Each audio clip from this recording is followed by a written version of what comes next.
What's up, guys? In this tutorial, I will show you how to see if someone is online on WhatsApp. WhatsApp stands out as a simple, user-friendly chat app filled with hidden gems to enhance your messaging experience, including the ability to check someone's online status. Unlike many messaging apps that use the green dot indicator next to the person's icon in your chat list to show the online status, WhatsApp requires you to open a conversation with the person to see if they're online.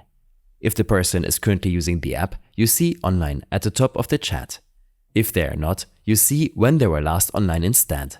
Additionally, if they're recording audio or typing, WhatsApp will display that activity in real time.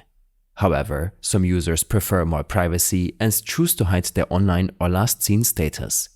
If you're interested in doing the same, you can easily adjust this in your privacy settings. Just go to Settings, tap on Account, and then navigate to Privacy. Here, you see the option to change your last seen status among other privacy settings to your liking.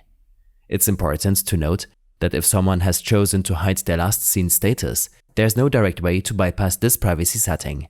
Moreover, when a user decides to hide their online status, they also won't be able to see the online status for others.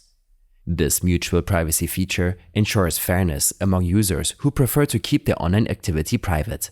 I hope this helped you out. Leave a comment if you have any questions and see you in the next one.